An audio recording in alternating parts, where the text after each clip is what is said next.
good people. I've gone through my fair share of ergonomic keyboards and split keyboards, but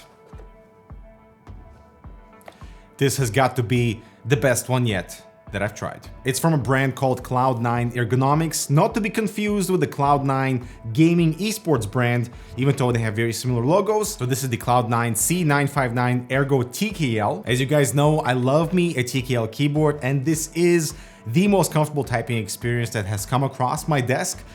Although the keyboard itself, it's not without its issues, but we'll get to that later. To give you some context about my daily typing needs, my email responses consist of 3 lines maximum, and so I don't require to be typing hours and hours on end.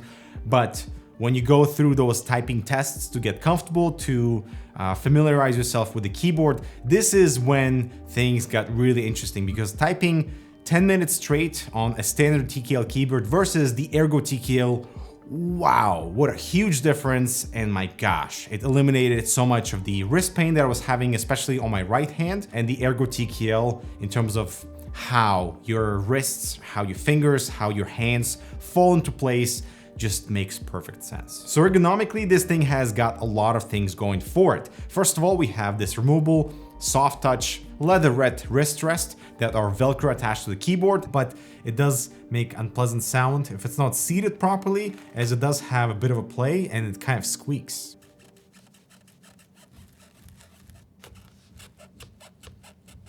Come on. The split functionality, of course, is a huge deal, being able to split the 2 keyboard pieces apart, creating more room in the center, potentially for a mouse or other objects that you want to place there on your desk without interrupting the comfort or the typing experience. We do have these 2 USB-C cables included, one short one and one long one, to give you some flexibility. The keyboard connects with a USB-C cable, plus we have a USB pass-through here, which is appreciated, but it's not full speed, it's just USB 2. Now in the gaming environment, I would suggest to keep the keyboard whole or somewhere else in the vicinity in case you need to use any of the keys on the right side of the split, like heel, for example, in Dying Light 2. You can reach that keyboard, or of course you can remap it to something on your mouse or something else on the left side of the split. For exploration games where you don't necessarily need the other half, I love having all this additional space to just have my hands a bit closer to each other and play some Subnautica. My gosh, what an amazing game. The keyboard works just fine if you only have one or the other part plugged in. So for FPS, for example, if you don't require all the stuff on the right side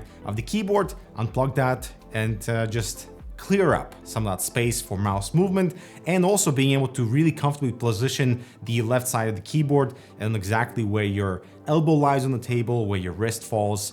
It's fantastic. Although if you have the 60% or 65 or even a TKL keyboard, that the standard positioning it on an angle for your FPS needs is also fairly comfortable, provided you have, good wrist rest and you're just navigating around the walls area. Now, before we listen to how the keyboard sounds and talk more about its features, let's hear what our sponsor has to say, shall we? Welcome to the light, where wings fly silent and constantly impress with performance. What? The wings of the light have beautiful circular showcase? I'm just here for some fans. This diffusion is unlike anything you've seen before. I mean, I've seen RGB fans before. Yeah, but these are ARGB from Be Quiet. You're saying this is their first RGB fan? Must be good, right? We have 120s, 140s, high speed, and standard versions too. There's also the 3-pack with a hub. That is right. Impress your inner self with the new light wings so you can fly into the Be Quiet light wings.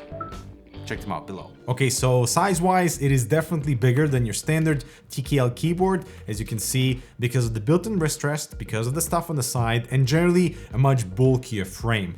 There's actually nothing connecting the 2 pieces, it's just bare plastic. It is slightly magnetic at the bottom to collect the 2 sides, but if you want to split it, it's no effort at all. But the thing that really sealed the deal for me in the ergonomics department is the ability to raise the front of the keyboard in 2 steps, therefore eliminating any pressure around the wrist area, which none of my previous split keyboard experiences had this functionality. It was more flat, but here, because of this split functionality plus being able to raise the keyboard in the front section, is just incredible. This is a very comfortable typing experience, and obviously we have a lot of motion on how you want to position this on your desk. Now, a few things to keep in mind. Both of these have to be extended, like you cannot use only one because there's gonna be a lot of play. And also the small feet. So the small feet on both sides are not very stiff, and so they can just like collapse onto each other, which is really annoying. While the larger feet are much more stable and don't fold under pressure.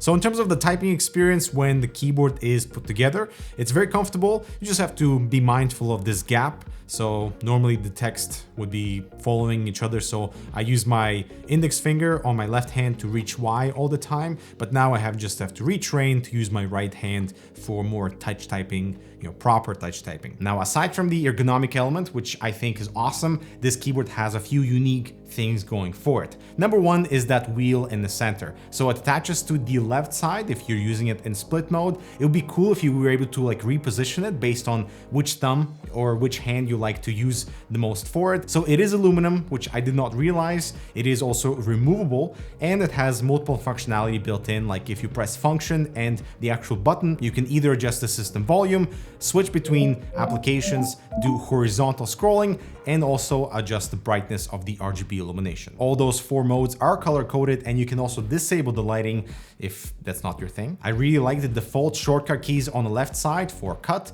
copy, paste, and select all. I use this all the time. We also have macro keycaps if you want to use those keys as macros instead. You can change all the lighting on the fly with this dedicated button, and also lock the Windows key specifically for gaming, which I appreciate. I'm also a big sucker for accented keycaps. I'm happy that we have that one Cloud Nine purple keycap included. I wish there were more, and of course, I wish they were PBT, or at least double shot ABS. In terms of RGB on the keyboard, it's plenty vibrant and bright because of that white plate underneath, but I do end up turning off the wheel illumination because to me, it looks spotty. As for the switches, they feel pretty good. The stabilizers are about average, nothing to write home about. So definitely I've typed on better keyboards in the past. And there's also a bit of pinging happening, especially with some of the larger keys and if you're really listening to it.